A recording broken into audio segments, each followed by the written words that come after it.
She was once hailed as the most beautiful woman in the empire.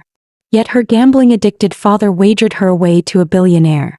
That very night, Captain Bastian, fresh off a major victory at war, was dragged by his comrades to unwind at a casino. They had barely stepped inside when a commotion in the corner caught their attention. A disheveled middle-aged man was kneeling on the floor, pleading desperately. His hoarse voice cracked as he cried out, "I still have something to bet. Give me one more chance." Clutching his hands together, he blurted, "Everyone knows my daughter's beauty. Just one more game, please." Bastian's adjutant stepped forward, cutting him off with a cold sneer. "You're sure? You're actually putting your own daughter on the table?" he asked mockingly. The man gritted his teeth, wild confidence flashing in his eyes. "Yes. She's the Empire's finest beauty, worth more than anything else here." Hearing the beggar duke's desperate promise, the adjutant chuckled, a mocking glint in his voice. He turned to his comrades and said playfully, "This is going to be interesting, don't you think?" Laughing among themselves, the group made their way into the VIP lounge. Bastian drew the first card, and it was a good one. In this casino there could only be one winner. As the game dragged on, the players' faces grew darker and grimmer. Bastian leisurely flipped over his final card, a spade ace, sealing the outcome. The beggar duke froze, his eyes wide with disbelief. He had lost again. Onlookers started jeering, some teasing, "Looks like you just got yourself a son-in-law." Disgusted by the pathetic sight, Bastian frowned and stood up, not bothering to stay any longer. Just then one of Bastian's comrades nudged him, reminding, "Don't forget to collect your winnings." The beggar duke visibly trembled at the words. In a panic he grabbed Bastian's sleeve, pleading, "Please. Just one more round. I swear I'll win this time." Bastian turned, his eyes flashing with icy anger and a dangerous edge. The man froze on the spot, paralyzed by the sheer force of Bastian's presence. With an annoyed flick, Bastian shook off his hand. Knowing Bastian's temper well, the adjutant gestured to the guards to bring over the wager. But suddenly the man's attitude shifted. Staggering forward with a grim face, he growled, "Do you even know who I am? You're asking for serious trouble." He sneered, adding, "Touch my daughter and once the emperor hears about it, you'll all be finished." Eyes wild with rage, he roared, "My daughter carries the blood of the royal family." Meanwhile, on the other side of town, Odette remained blissfully unaware of the trouble her father had caused. After soothing her younger sister to sleep, she sat down alone, going over the list of daily essentials they still needed. Life was growing harsher with each passing day. Her father's mounting debts had plunged them into poverty, and managing 3 meals a day was only possible thanks to the small royal stipend they still received. Odette's mother, who had passed away years ago, had once been the beloved eldest daughter of the former emperor. She was originally destined to marry the crown prince of a neighboring kingdom. But 3 months before the wedding, she eloped with a fallen nobleman, Disan, a disgraced duke. The scandal shook the entire empire to its core. Enraged, the emperor publicly disowned his daughter, stripping her of all royal titles and wealth, and banishing the couple from the realm, leaving them poorer than commoners. Even then, her mother had clung to the hope that one day, they would reclaim their place among royalty. In preparation for that dream, she had painstakingly taught Odette every noble skill and etiquette required, repeatedly reminding her, no matter what, she must always uphold her dignity and grace. Odette had taken those lessons deeply to heart, but her mother never lived to see that dream fulfilled. A sharp knock on the door jolted Odette from her thoughts. Outside, a stern-faced man informed her. Her father had racked up a massive gambling debt at the casino. Though shock surged through her, Odette forced herself to remain composed. Before leaving, she meticulously straightened her clothing, attending to every detail. Her mother had always taught her, no matter how dire the situation, never lose the dignity befitting a noble lady. At last, she picked up a black veil and gently draped it over her face. Steadying her breath, Odette lifted her chin and said calmly, "I'm ready. Let's go." Back at the casino, the beggar duke finally broke down, pleading desperately, "Please, let my daughter go. She carries royal blood. Touching her will bring disaster." But his cries fell on deaf ears. After all, it was he who had wagered his own daughter in the first place. One of Bastian's comrades chuckled and teased, So, how does it feel, Captain, knowing you're about to meet His Majesty's niece? Bastian snorted dismissively. You actually believe a word that fool says? At that moment the doors swung open and a guard stepped in announcing, We've brought the lady, sir. Instantly, every gaze turned toward the entrance. A woman, draped in a black veil, walked in gracefully. Odette stopped before Bastian, her posture calm and composed. She inclined her head slightly and spoke in a cool, steady voice. Please tell me, how much does my father owe? A lieutenant stepped forward, smiling politely. There's been a misunderstanding, miss. We didn't call you here to pay off the debt. At those words Odette turned sharply, her tone cold. Then if there's nothing else, we'll be leaving. But the lieutenant quickly blocked her path, saying, I'm afraid it's not that simple. Your father may leave, but you must stay. Because you were the wager he placed on the table. And that man over there, the lieutenant pointed casually at Bastian, his voice tinged with mockery, he's the one who won you. Odette's expression darkened instantly, her gaze sharp as she stared at her father through the black veil. The man knelt on the ground, head bowed low, stammering endless apologies. He muttered that he had truly believed he could win big, turn everything around. Odette's fists clenched tightly by her sides. She stole a glance at the so-called winner. His pristine white uniform, adorned with naval insignias, clearly marked him as a member of the upper class. Panic briefly flared within her. Running was not an option. Gritting her teeth, Odette forced herself to stay calm and made her decision. If escape was impossible, there was only one way left. She straightened her posture and strode boldly toward the golden-haired man. In a cold, cutting voice she said, Don't you feel any shame? As officers of the Empire's Navy, participating in human trafficking through gambling. Bastian's eyes darkened, his voice low and unbothered. Is this really the place to discuss law and morality? Odette didn't flinch, snapping back. So a soldier's honor depends on time and place, is that it? For a moment Bastian raised an eyebrow, a hint of admiration flashing in his eyes. Even cornered, this girl still kept her wits about her, even daring to bite back. Then Odette softened her tone, bowing slightly as she said sincerely, Please forgive my father's mistake. I will personally repay his debts. Bastian lowered his gaze, his voice calm as he uttered, I refuse. Then with a faint chill in his tone he added, From here on I set the terms. Raising a brow lazily he said, After all, you're my prize now. Though I'm not particularly fond of money or women. Still, a victory should not come at a loss. Lift your veil and show me your face, and we'll call this matter settled. The sheer weight of his presence made Odette instinctively take a step back. Around them some of the onlookers whistled and jeered, enjoying the show. But Bastian's expression remained cold. He simply wanted to end this nuisance quickly. Odette hesitated, then asked uncertainly, Will you truly keep your word? The man smirked slightly, answering in a casual drawl, Of course. After a long moment Odette finally reached up and lifted her veil, her voice firm as she said, Then please, honor our agreement. As the veil slipped away, a heavy silence fell over the casino. Her raven-black hair tumbled down like silk. And her face, delicate and breathtaking, framed by piercing emerald eyes, was revealed in full glory. Even Bastian found himself momentarily stunned by the sheer beauty before him. He had thought the beggar duke was merely a liar, boasting without shame.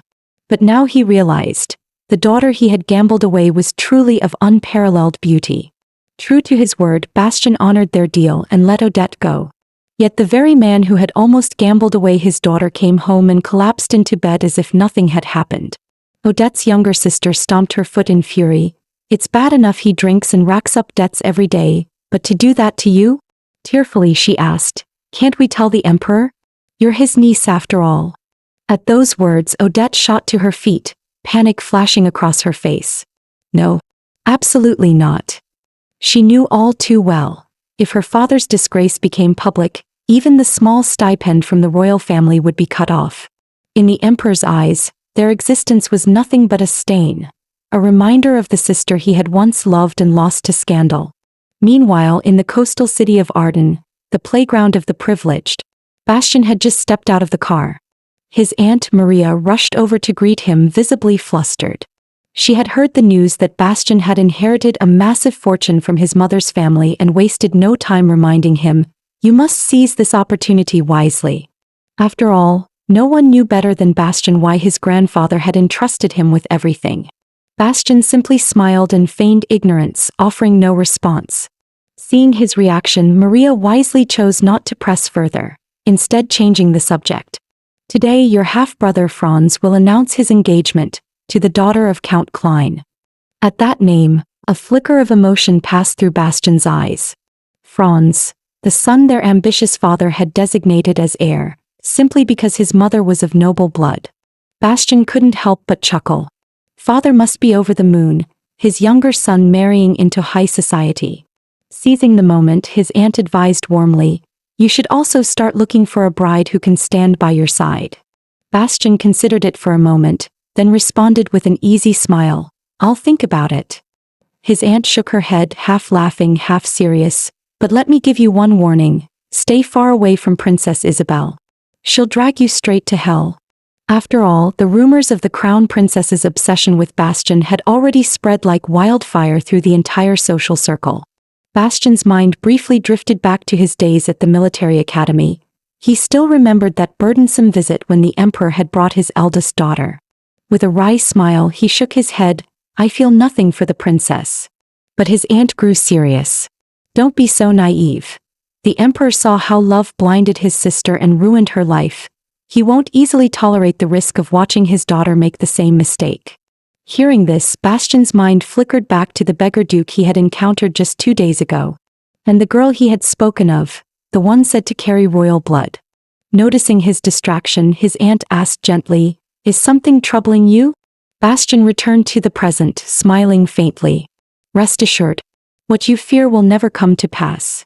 Meanwhile, inside the royal palace, the queen was fretting over her love-struck daughter. Despite already being engaged, their daughter still clung to another man's photograph like a treasure. At first, the emperor saw it as nothing more than youthful foolishness. But the queen reminded him of her own sister, the runaway crown princess Halira. Once upon a time, Halira had been betrothed as well, only to throw it all away under the spell of forbidden love, ruining her life. Hearing this, the emperor's face darkened considerably. Realizing she had overstepped, the queen hurried to explain. She was simply afraid their daughter would repeat the same tragic mistake. After a long pause, the emperor solemnly vowed, "Bastian may be outstanding, but he will never marry Princess Isabel." Sensing an opportunity, the queen shifted the conversation to another girl, Odette.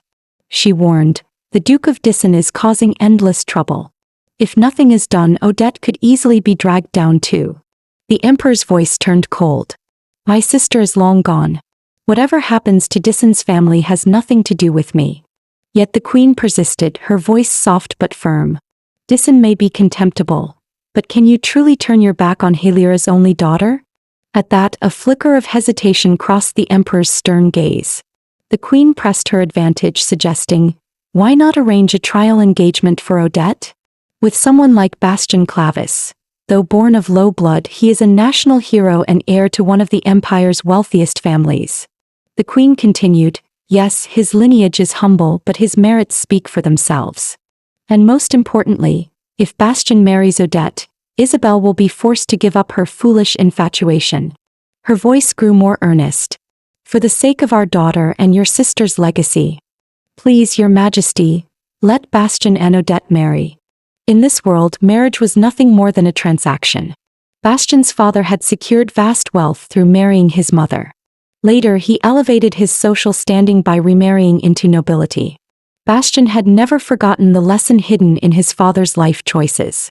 If marriage was to be a tool, then he would ensure he became its greatest beneficiary. Standing before him now was Sandrine, the only daughter of the Duke of Laville. Though she had married into a count's family years ago, Bastian knew she was on the verge of a quiet divorce and a seamless return to her birth family. And the powerful Laville family was exactly the stepping stone Bastian needed to shatter the social barriers before him. But the marriage market shifted like the tide. He needed to offer something to secure Sandrine's trust. Leaning in close, he whispered, "I hope you regain your freedom soon." Sandrine had long agreed in principle to this marital partnership. Yet she was momentarily puzzled by Bastian's sudden, insincere smile. Then she caught sight of the figure standing just behind him. His stepmother. In an instant, It all clicked that if the son of a discarded wife secured a nobler marriage than her own child, the stepmother would be consumed by envy. Raising an eyebrow, Sandrine teased.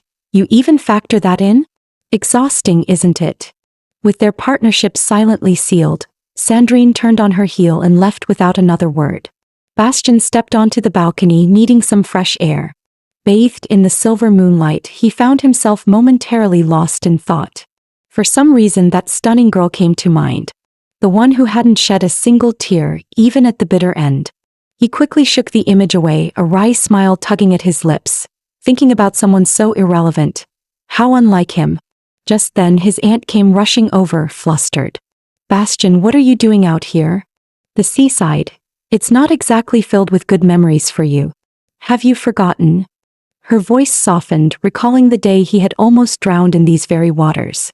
Years ago, a young Bastien had been chased to the edge of a cliff by savage dogs. With nowhere else to run, he had chosen to leap into the sea. Luckily, his aunt had spotted him from afar and rushed to save him. She had carried his battered, fragile body home, her heart aching with worry. She had intended to investigate what was clearly a deliberate attempt on his life, only to find his father dismissing it casually as a mere accident. She had seen it with her own eyes, the cold indifference in her brother's gaze. And deep down she had begun to suspect this had all been orchestrated by him. Realizing Bastien couldn't stay in that house any longer, she contacted the Illis family, his mother's side, and had him taken away. Even if it played right into her brother's hands, banishing his first wife's son, she never regretted it, because only the living could exact revenge. Now that Bastien had grown into a man, her worries had not completely faded. She sighed, saying, "To be honest, I don't particularly like that soon-to-be divorced noblewoman. But I can't deny, she is your most suitable match right now." Bastien's expression softened and he murmured, "Thank you for understanding." Still, his aunt added, "Even so, don't shut the door on other promising opportunities entirely. Always keep a backup plan. Always." Meanwhile, a noblewoman sent by the palace came to find Odette. She introduced herself as Lady Trier, a distant relative from Odette's mother's side. Gazing at Odette's face, Lady Trier couldn't help but sigh. "You look so much like your father that I suppose that's the only decent thing he ever passed down." After all, the only thing Duke Dyson had going for him was his handsome appearance. Lady Trier quickly got to the point. "Odette, someone has proposed to you. The groom is personally chosen by His Majesty." Odette's heart lurched. Why would anyone suddenly arrange a marriage for her? Lady Trier didn't bother with niceties. "It's an imperial order. You are to marry Bastien Clavis." Odette stared at her in confusion, unable to grasp the Emperor's reasoning. Lady Trier continued patiently, "Because Princess Isabel has become infatuated with him. And no matter how polished Bastien appears, he's still just a commoner by blood, unfit to marry the crown princess. Thus, His Majesty has decreed that Bastien must marry you, his niece, to sever Isabel's foolish attachment." Lady Trier spoke carefully, trying to ease Odette's fears. "True, he's not noble-born, but he hails from a wealthy family. And he's now celebrated as a naval hero throughout the empire." Yet after hearing it all, Odette remained silent, head bowed. After a long pause, she finally asked, "Then, could you please convey my wishes to His Majesty?" Lady Trier's expression darkened. She immediately understood. Odette was resisting. "Your wishes? Do you think this marriage was ever up for discussion? It's a command." Odette's voice rose, trembling with outrage. "Why must I submit to such injustice?" Lady Trier replied calmly, "Because you are the daughter of Princess Hilira and Duke Dyson. Isn't that obvious?" Odette's heart sank. So this was it. She was to pay the price for her parents' sins. Lady Trier sighed heavily. "In a way, this is also an opportunity. You live worse than a servant now, scraping by day after day. Will you really throw your whole life away for that pathetic father of yours? Besides, Bastien is a far better match than you might think." Odette opened her mouth, wanting to protest, but Lady Trier gently touched her face, her voice softening. "Don't think about anything else. Just try. Perhaps Bastien is the kind of man who can be blinded by a beautiful face like yours." Meanwhile, Bastien had just returned to his estate. The butler greeted him at the door, announcing, "There's a letter for you, sir, signed by a lady named Odette. Bastian frowned slightly, puzzled. The butler added, "She's His Majesty's niece, Miss Odette." At those words, Bastian vaguely recalled something from a few days ago. The Marquis of Demore had passed along a private message that His Majesty wished to marry off the daughter of the disgraced Princess Hilira to him. The Emperor resorting to such absurd measures. It was likely because of Princess Isabel's infatuation. Bastian sighed, massaging his temple in frustration. He had spent years meticulously planning his own advantageous marriage, only for this sudden interference to threaten everything that he couldn't allow all his efforts to go to waste. For now, he needed to give the Emperor enough respect, and then find a way to sever this entanglement cleanly. He casually picked up the envelope, glancing at the bottom corner, where an overly long string of names was neatly scrawled. A soft, bitter chuckle escaped him. Even her name was enough to give him a headache. A few days later, Odette received Bastian's reply. She had stayed up all night carefully drafting her self-introduction, only to receive a few curt, indifferent lines in response. She couldn't help but grumble inwardly, how utterly rude. Still, despite her frustration, she had no choice but to comply. This was an imperial command. Odette resolved to speak with Bastian properly before the palace ball. As it happened, Bastian was thinking the exact same thing. To comply with the Emperor's imposed marriage arrangement.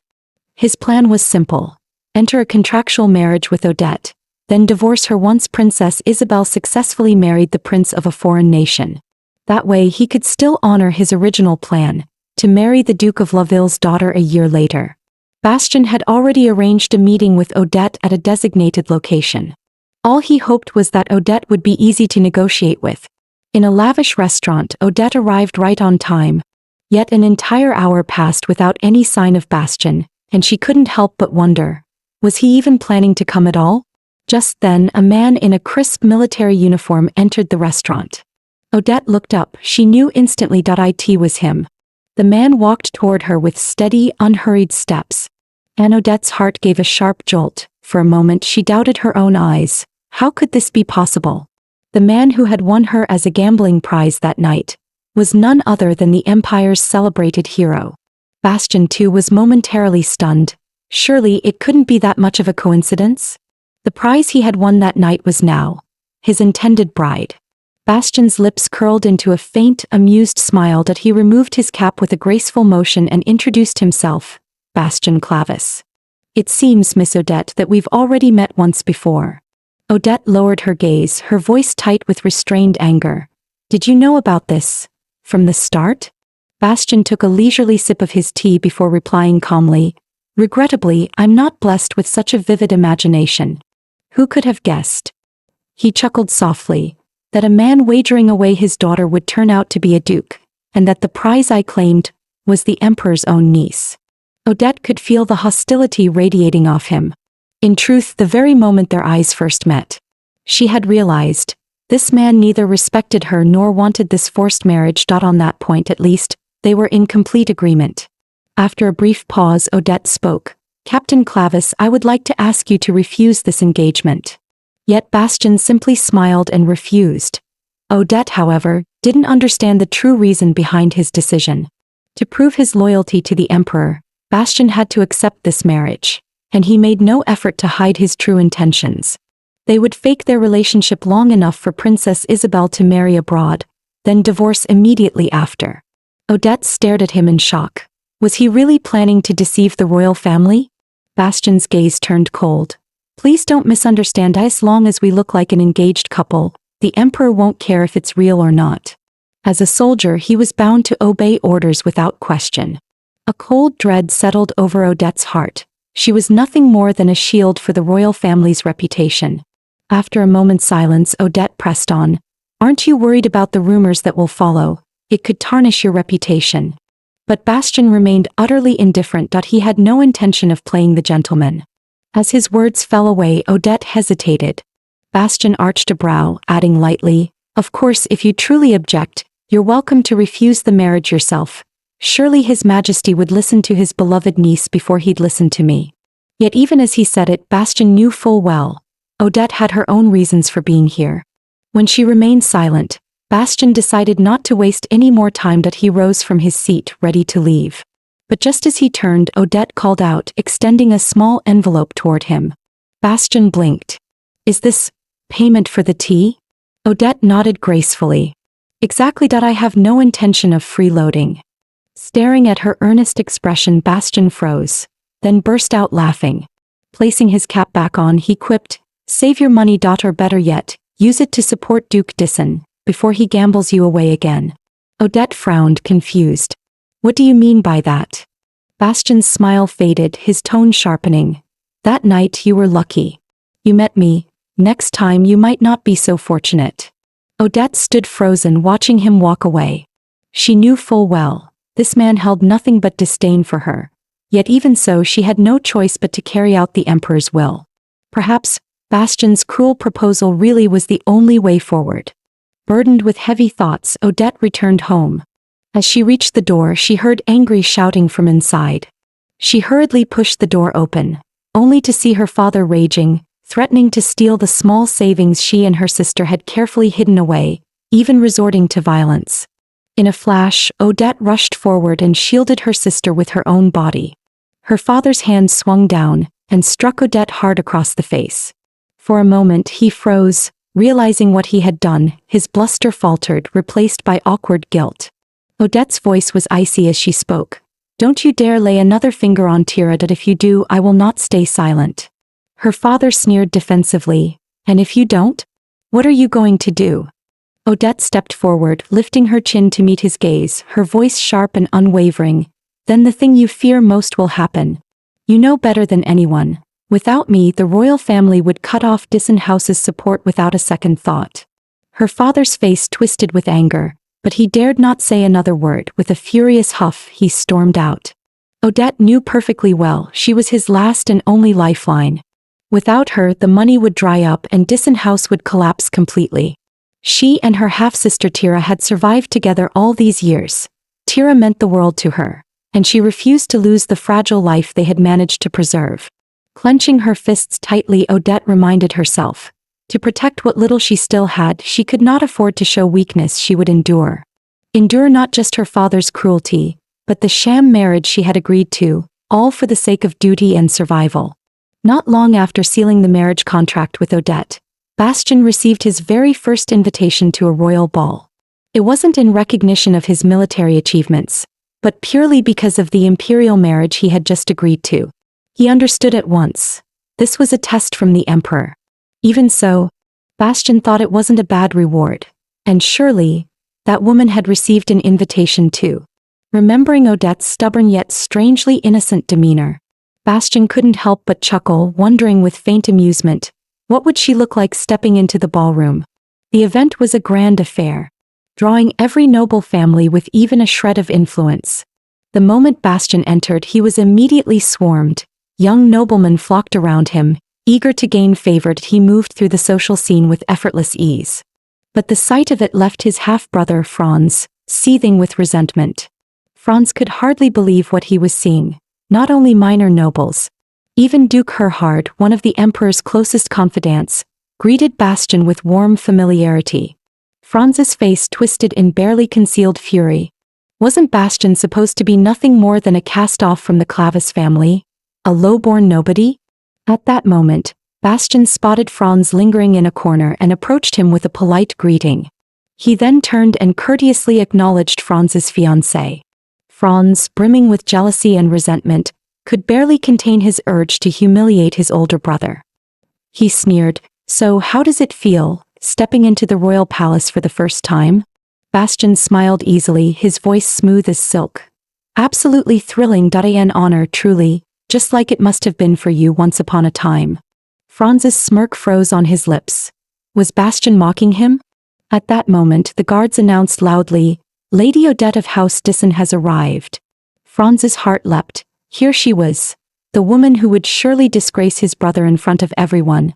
But when Odette entered the grand hall, following the countess with measured grace, Franz's triumphant smile crumbled. The girl wore an elegant gown, every step poised and dignified. Her flawless, doll-like beauty was breathtaking.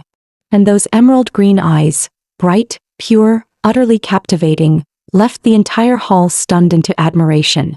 Franz stared in disbelief, but he had expected a pathetic figure the emperor had forcibly thrown at his brother. Not this.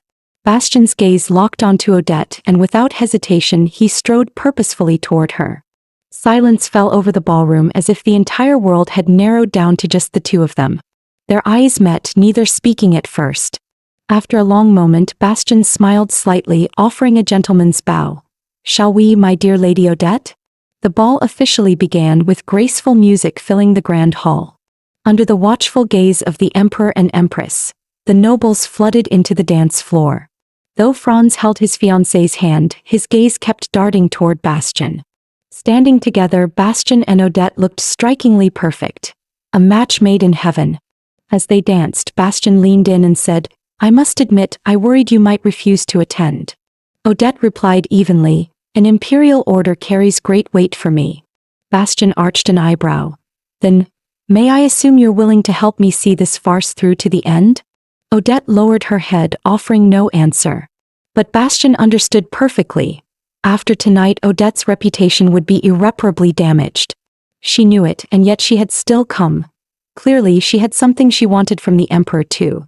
The realization only made Bastian find her even more intriguing. Tightening his grip on her hand, he suddenly spun her sharply. Caught off guard, Odette stumbled. Bastian caught her with ease, steadying her gracefully. Leaning close to her ear, he whispered, "I'll take that as your agreement. Since we're in this together, why not make it convincing enough to truly satisfy His Majesty?" In truth, Odette had made her decision long before the ball even began. On the way to the palace, watching the young countess who had to sacrifice her happiness just to secure royal stipends, Lady Trier couldn't help but pity her. Poor Odette. No matter how calm and composed she appeared on the surface, deep down, stepping into such an unfamiliar world must have filled her with fear and unease. Walking along the palace corridors, Odette paused by a tall window, gazing out at the gardens blooming in full splendor. For a moment she stood still. This place was just as beautiful as her mother had once described. As a child, whenever her mother spoke of the palace, her face would light up with excitement, only for tears to follow soon after, muffled by her hands. Even from a young age, Odette could never understand. Why had her mother betrayed her family and country for a man like her father? Why had she, despite everything, clung desperately to her delusions, unable to see reality? And when love inevitably shattered, her mother had only grown more obsessed with the royal life she had forfeited. Odette knew what she wanted. She would never, ever, become like her mother. She understood exactly how vital money was for survival. Though she would never sell her honor or dignity for wealth, she was not foolish enough to place empty pride above survival. Her marriage to Bastian would determine whether House Dyson continued receiving royal support. So, even if she knew Bastian looked down on her, Odette would still play her part and see this performance through to the end. Thus, as Bastian leaned in during the dance, even though Odette had steeled herself to face anything, she instinctively closed her eyes. Yet at the last second she turned her head away. Bastian paused for a brief moment, then leaned in, whispering against her ear, "Don't mess this up. Our most important audience is watching." Up on the second floor, Princess Isabel downed her wine in one furious gulp, glaring murderously at the pair below, wishing she could tear Odette apart then and there. Odette lowered her head, saying nothing, but firmly grabbed Bastian's arm and resumed the dance. Bastian glanced at her slightly stiff movements, and suddenly remarked, "Your jewelry and dress tonight are quite stunning." Odette maintained her composure outwardly, replying calmly, "Thank you for the compliment." Though inwardly she braced herself, what was he getting at now? Sure enough, Bastian chuckled and added, "But after tonight you'll have to return them, won't you?" Odette faltered for a split second. She remembered hearing that Bastian had graduated from an elite academy, a man polished by the finest education. Yet here he was, hurling such a cruel insult in public no less. Clearly Bastian was doing it on purpose. Gritting her teeth, Odette decided, if he was going to be cruel, she had no reason to hold back. With unshakable poise she replied, "Yes, I'll have to return them. My savings only covered a one-day rental, but there's no need for your concern. I have enough left to cover everything I need tonight." Her steady, unabashed answer caught Bastian slightly off guard. Then she added sweetly, twisting the knife with a smile. Besides, I owe you some thanks. The money I saved from not freeloading your tea last time helped me afford these little necessities. Odette's brilliant smile lit up the room, leaving Bastian momentarily speechless. Bastian paused, then looked away with a faint smile. Come to think of it, this is the first time I've seen you smile. Anyway, he added lightly, I'm glad you spent your money on something worthwhile. To Odette it seemed only natural. Since she owed Bastian a favor, it made sense that the money should be spent in a way repaying him. Hearing her reply, Bastian thought with some amusement. Maybe he should treat her to a grand dinner next time, help her save even more money. But Odette immediately declined. She didn't want to owe debts beyond what she could handle. Bastian chuckled. What's wrong? Afraid I'll sell you off to settle the bill? Odette smiled faintly. You never know. Considering how we first met, I find it a little hard to trust you. Bastian's eyes darkened slightly. He knew all too well. Every noble carried their pride and stubbornness like a badge of honor.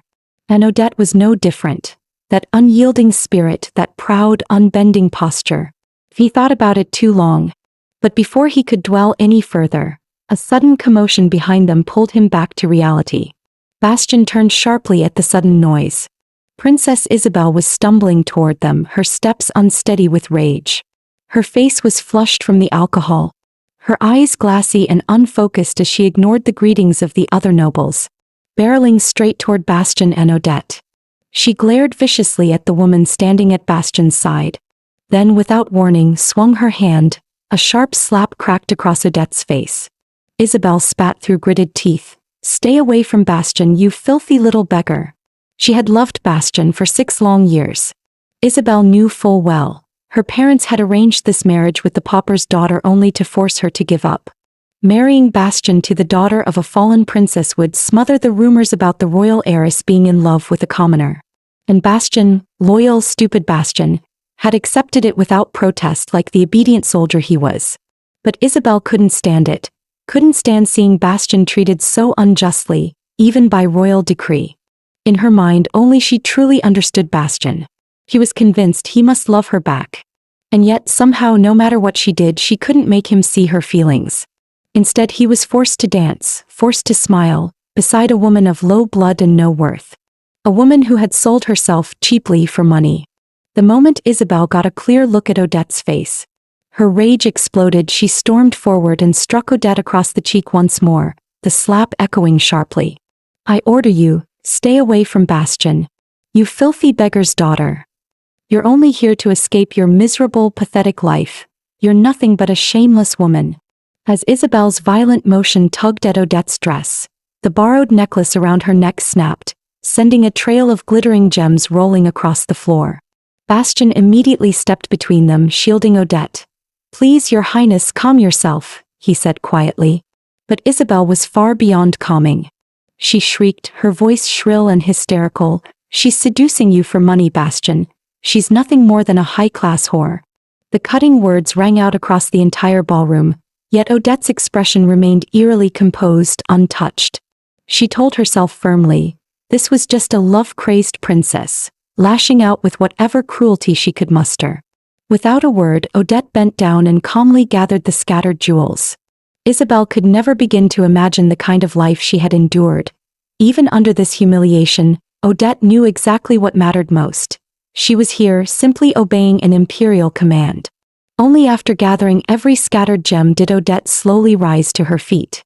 Her composure only fueled Isabel's rage even more. Bastian. Look! Isabel shouted. This woman, her jewelry is borrowed. All she cares about is money. But Odette merely cast her a cool, dismissive glance, before calmly turning to a nearby attendant. Would you kindly keep these safe until the end of the ball? Being ignored yet again sent Isabel into a blind fury. She lunged forward, ready to strike once more. But Bastian intercepted her swiftly, blocking her path. Your Highness, he said gently, you're drunk. Isabel looked up into his face, and in her deluded mind she saw only sorrow, proof that he loved her back. She threw herself into Bastian's arms, sobbing, I love you. I love you so much. The heavy stench of alcohol hit him immediately. Bastian sighed, weary, and reminded her, please, Your Highness. Compose yourself. Up in the second-floor balcony, the Empress watched the scene unfold, her face a mask of disbelief. The entire ballroom had fallen deathly silent. Then whispers began to spread. "Princess Isabel, she's following in Princess Halira's footsteps." But Isabel heard none of it, lost completely in her own fantasies. She caressed Bastian's face, whispering dreamily, "It's time we showed the world our love." Only to be met with a cold, ruthless gesture. Bastian slapped her hand away without hesitation. His entire demeanor shifted, turning sharp and forbidding. Isabel froze, staring at him in shock. "I've gone this far, and you're still going to deny your feelings for me?" It wasn't until the crown prince rushed down and forcibly pulled her away that Isabel's delusion began to crack. Even as she was dragged from the hall, she screamed, "You love me, don't you? Why? Why?" Watching her disappear from sight, Bastian finally allowed himself a silent breath of relief. Bastian turned to face Odette, his voice gentle. "Are you all right, Lady Odette?" Yet even in such a humiliating, impossible situation, Odette calmly lifted a stray lock of hair behind her ear. In that moment she exuded a grace so natural, it was as if she were the true-born princess. She lifted the hem of her gown and walked steadily toward Bastian. A flicker of surprise crossed Bastian's eyes. Even after enduring such disgrace, her expression hadn't wavered. She still wanted to finish the dance with dignity. Watching her, Bastian was reminded of another moment. The girl at the gambling den who faced betrayal with the same unyielding courage. He had to admit, Odette was an astonishingly strong woman. Standing before him now, she shone brighter than anyone else in the room. Even as her complexion paled, she stubbornly held herself together. For the sake of her fierce pride, Bastian knew he had to offer her a sincere gesture in return. And so, the pair who had just endured public humiliation returned to the dance floor, leaving the nobles utterly stunned. They had just survived a spectacle, and yet here they were, composed, flawless, untouchable. Only Bastian noticed, Odette's hands were trembling. Only he saw how pale she truly was. A bead of cold sweat slid down her cheek. As she stumbled slightly, he caught her quickly, steadying her without hesitation. He whispered under his breath, "You don't want to give them the satisfaction, do you?" No matter what, Odette would protect her pride to the very end. Clutching Bastian's hand tightly, she endured, until the dance and the entire wretched ball finally drew to a close. As the final notes faded, Bastian gently led Odette toward the Countess. The grueling ball had finally come to an end. Watching them approach, even the Countess couldn't help but feel surprised. The poise and elegance expected of nobility, Bastian carried them effortlessly. It was hard to believe this was his first time inside the royal palace. With a warm smile, the Countess asked, "Did you enjoy your time with Odette tonight?" Bastian offered a respectful reply, "It was truly an honor to share this evening with someone so graceful. A perfectly polished dancer." After a brief and polite farewell, the Countess turned her attention to Odette. Now that it was all over, Odette's face had gone pale, her body visibly weakening. The Countess sighed softly. After such humiliation, how could anyone emerge unscathed? She looked at the girl who had endured to the bitter end, and gently patted her back, murmuring with true affection, "You did wonderfully. You were absolutely perfect." The sudden praise, so unexpected, made warmth bloom quietly in Odette's chest, easing the weight she had been carrying all night. In a voice as soft as a whisper, Odette replied, "Thank you, Lady Trier." A few days later, Odette received another invitation from Lady Trier. Seated in an elegant restaurant, the first thing Odette said upon sitting down was a concerned inquiry about the necklace. She felt genuinely guilty that it had been a gesture of trust for Lady Trier to lend her such an expensive piece, and she had failed to protect it. Hearing this, Lady Trier set down her champagne glass and remarked lightly, "I'm not one for hollow pleasantries." But Odette, taking her words seriously, immediately responded, "If the necklace can't be repaired, I'm prepared to compensate you." Lady Trier raised an eyebrow, slightly surprised. "Compensate me? And how exactly do you plan to do that?" Calmly, Odette explained, since the incident had been caused by Princess Isabel, she would report it directly to the Emperor. Even if Odette herself was insignificant in his eyes, Lady Trier, as a senior member of the royal family, would surely be treated with proper respect. A faint smile tugged at Lady Trier's lips. Indeed, It was the simplest and most effective solution for Odette. The emperor would have no choice but to make amends for his daughter's disgrace. She said breezily, "When the invoice from the jeweler arrives, I'll send it straight to the palace for reimbursement." Odette, still worried, asked again almost in a whisper, "It really can be repaired?" Lady Trier nodded.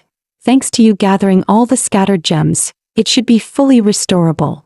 Relief flooded Odette's face and she smiled, bright and sincere. "That's wonderful," she said softly. Lady Trier found herself thinking. Odette, who seemed so guarded and stiff around men, was capable of smiling this freely, when she was finally allowed to be herself. As the two women chatted, the Navy Admiral suddenly approached. Lady Trier rose with a smile. "What a pleasant surprise. I didn't expect to see you here."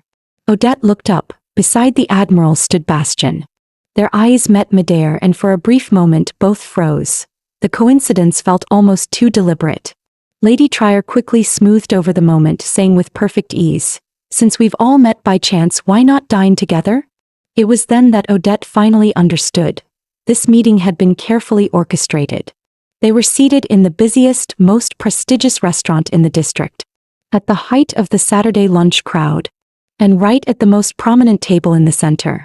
Every detail screamed one thing. This was a staged scene. A second act, crafted to let the entire social circle witness Bastian and Odette together. During the meal, the Admiral cheerfully extended an invitation. "Lady Odette, would you do us the honor of accompanying Captain Bastian to the upcoming Royal Polo Gala?" Hearing this, Odette saw everything clearly. The Emperor was eager to solidify their image, using their relationship to bury the scandal surrounding Princess Isabel. From the moment she agreed to this marriage contract, these public appearances would only multiply.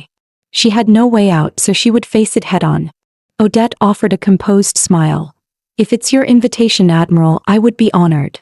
She would accept it all with dignity. As long as she kept her heart untouched, this marriage could never truly hurt her. After lunch, the Navy Admiral and Lady Trier found a polite excuse and left together. Meanwhile, Bastian and Odette were left to embark on the next step of their fake courtship. The Emperor wanted as many people as possible to witness them appearing together in public. Thus, the two of them could only follow the plan. Bastian smiled and asked, "Is there anywhere you'd like to go, Lady Odette?" Odette blinked, caught off guard. She paused for a moment, thinking seriously, then offered an apologetic smile. "I'm sorry. I'm not very familiar with these things." Bastian raised an eyebrow. "These things?" Lowering her eyes slightly, Odette replied softly, "You know, the sort of things young couples do. So please, I'll leave it up to you." A mischievous glint flashed through Bastian's eyes. After a moment of thought, he asked, "How about an art gallery? Do you like paintings?" Not long after, the two of them appeared outside the city's most prestigious art museum. The surrounding elites instantly turned their heads, their gazes curious and assessing. Bastian smiled inwardly. He had chosen the perfect venue. They were about to head inside when suddenly snow began to fall. Odette let out a soft gasp of delight, then turned and ran toward the open plaza, spreading her arms wide as snowflakes danced around her. In that instant, she looked like an angel who had stumbled into the human world. Standing behind her, Bastian watched in silence, a rare sense of wonder stirring in his chest. He had expected Odette to be a burden, yet she had turned out to be an unexpected blessing. Thanks to her, he had captured society's admiration and neatly neutralized the threat of the love-struck princess. A few stray snowflakes caught in Odette's dark hair. Bastian instinctively removed his military cap and walked over to place it gently atop her head. Though she had disrupted his plans, Bastian couldn't help but think, perhaps this marriage contract wasn't such a bad bargain after all. Just as Bastian had predicted, their carefully staged outing quickly spread throughout high society. In doing so, he had finally severed all lingering rumors about him and Princess Isabel. The noble circles buzzed with gossip, while Odette stood quietly in place, saying nothing. It wasn't until Bastian stepped closer, gently prompting her, that she blinked and returned to herself, pulling her thoughts back from wherever they had wandered. Odette offered a soft apology. "Forgive me that I was so absorbed in the paintings that I didn't hear you." Bastian was about to say something more, but then he noticed her glance at the clock on the wall. It was time for her younger sister to finish school, and since the art museum was close by, Odette intended to pick her up on the way home. Bastien had known Odette had a half-sister, but he hadn't expected them to be so genuinely close. He couldn't help but murmur, "How fascinating." By contrast, his own relationship with his half-brother was nothing but bitter hostility. Suppressing his stray thoughts, Bastien smiled faintly. "Well then, shall we head back?" After all, they had already captured all the attention they needed today. By evening, the streets of the capital were unusually crowded and noisy. As they prepared to part ways, Odette politely declined Bastien's offer to escort her home. She didn't want to trouble him, and she didn't want her younger sister to feel uncomfortable either. "Thank you for your kindness," she said, "but we'll just take the streetcar." Bastien didn't press the issue, accepting her decision. He watched as Odette, holding her sister's hand, disappeared into the mass of people trying to board. Judging by the chaotic scene, it seemed unlikely they would manage to get on this car. Bastien told himself he had no reason to interfere any further. He pressed down on the accelerator and drove off. Yet even as he weaved through the congested streets, the blaring horns outside barely registered. His mind kept drifting back to the image of Odette, pushed out of the crowd, her cheeks flushed red from the cold. Bastien hesitated. With a sigh, he abruptly spun the steering wheel, making a sharp U-turn. If they hadn't managed to board, he figured he could at least offer them a ride home. But when he returned to the station, he found it already deserted. He hadn't expected it. They had somehow managed to push through the crowd and board the streetcar. Watching the distant streetcar disappear into the snowy dusk, Bastien thought to himself, this woman was much stronger than he had imagined. A few days later, the royal polo tournament commenced. As promised, Odette arrived at the venue. She had barely stepped inside when a stranger called out to her. "Lady Odette, correct? A pleasure to meet you. I'm Sandrine." Odette offered a polite smile and greeted her in return. Sandrine first complimented Odette's graceful performance at the royal ball, then deliberately hinted at her own unusually close relationship with Bastien. Before Odette could respond, Sandrine stepped closer, her voice laced with an unmistakable warning. "Remember my name, we'll be seeing a lot of each other from now on." With that, she spun on her heel and walked away. Odette stood there, momentarily stunned. What an odd woman, she thought. Shaking off the encounter, Odette returned to mingling among the noblewomen with practiced ease. Despite it being her first time at such an event, she carried herself with remarkable composure. A true picture of a refined lady. Out of the corner of her eye, Odette caught sight of a familiar figure. Franz Clavies, Captain Bastien's younger half-brother. Upon spotting Odette, Franz's eyes lit up with undisguised admiration. Following proper etiquette, Odette began to move toward him to offer her greetings. But just as she took a step forward, a hand gently caught her wrist. Turning her head, she found Bastien standing there. "I was just about to greet your brother, Captain," she said softly. But Bastien replied coolly, "There's no need to bother with that." Hearing those words, Odette froze for a moment. Then she saw Bastien lift his left arm, and she obediently linked hers through it. Once done, Bastien deliberately turned his head, casting a pointed look back at Franz, as if staking his claim. Odette didn't fully grasp Bastien's intentions, but one thing was clear. The relationship between these brothers was anything but cordial. Meanwhile, from a shadowed corner of the field, a woman stood trembling with jealousy. Sandrine, in that moment, fully understood the madness that had once driven Princess Isabelle. No one knew better than she what it felt like to desperately, obsessively crave Bastien's attention. Out on the field, Bastien reached out, brushing a stray lock of hair from Odette's face, then leaned close to her ear and murmured, "You look stunning in that dress today." Odette responded with a dazzling smile. Even as she silently marveled, this man's acting skills were nothing short of masterful. To any outside observer, they were the very picture of a deeply devoted couple. Just then, Sandrine appeared within Bastien's line of sight. She tilted her head subtly, signaling for him to approach. Bastien understood the unspoken cue, and excused himself from Odette with a polite remark about retrieving something he had forgotten. Odette naturally asked no questions. It gave her the perfect opportunity to visit the powder room and freshen up. Out on the terrace, Sandrine was already waiting. She spoke first, her tone laced with reproach. "Bastien, since you've chosen Lady Odette, shouldn't you have informed me in advance?" And that very sentence was overheard by Odette, who happened to be passing through the corridor. She then heard Bastian reply in a gentle, appeasing tone, "Odette and I are merely partners in a mutually beneficial arrangement." Sandrine pressed further, "Then can you swear that's all it is?" Bastian laughed softly, "That would be a bit excessive, don't you think?" Realizing her slip, Sandrine quickly masked it with a joking smile. "Forgive me. I'm being overly sensitive." With a sigh, she added, "No one stays calm when things slip beyond their control." Then almost casually, Sandrine shifted the conversation to marriage, divorce, and remarriage. Hidden in the shadows, Odette froze. She knew their marriage was a mere contract, but hearing Bastian so casually discuss its end still stung. She turned away, unwilling to listen any longer, only to stop in her tracks at Sandrine's next words. Sandrine's voice was light, almost playful. "You can have her during the day, but the nights, leave those for me." Every word fell squarely into Odette's ears. Even knowing their union was nothing but a transaction, the humiliation burned deep. She clenched her fists, willing herself to stay composed. "It's all right," she told herself fiercely. She wouldn't let something like this break her.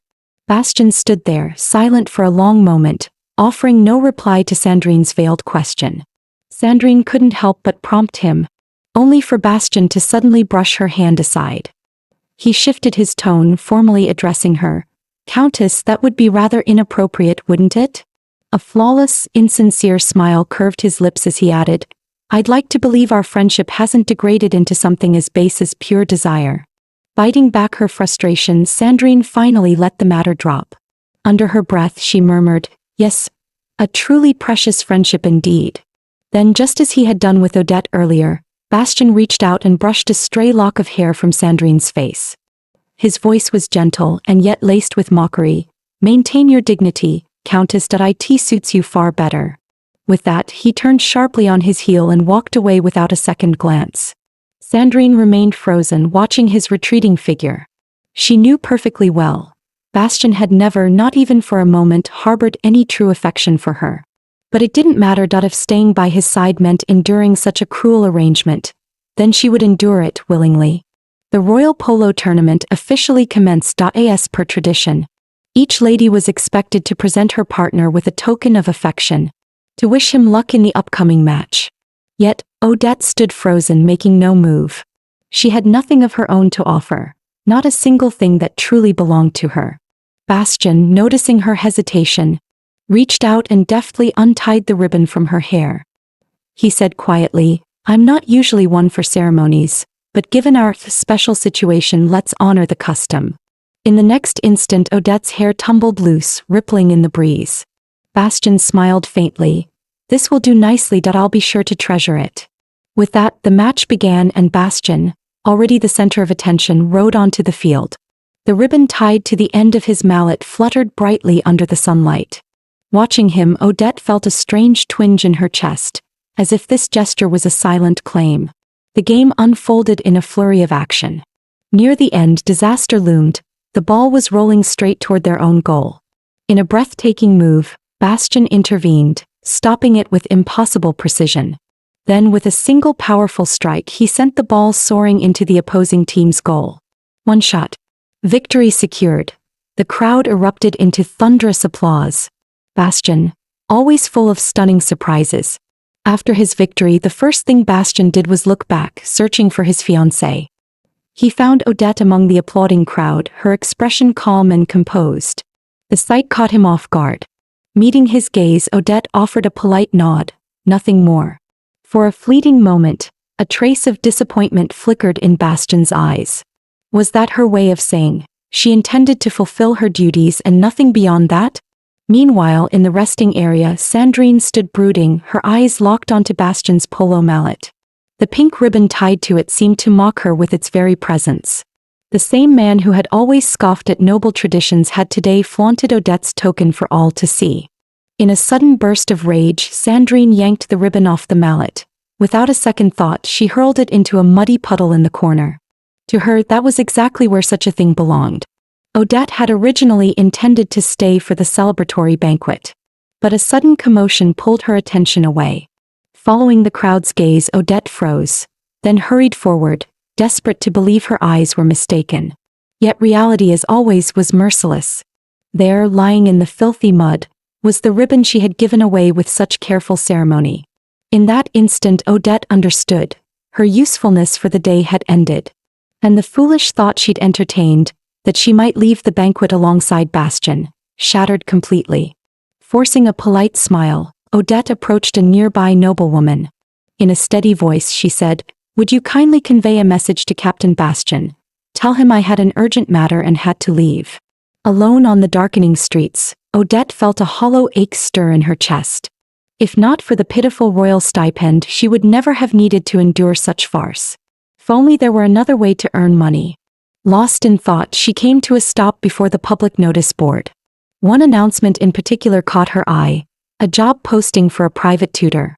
Meanwhile, Bastien was exiting the field with his fellow officers. He hadn't expected Odette to leave without a word. It was unlike her, a woman so scrupulous about propriety. A shout from a comrade snapped him out of his reverie. "Hey Bastien! Isn't that yours?" He turned and spotted Odette's ribbon lying abandoned in the mud. Bastien stiffened that he suddenly recalled.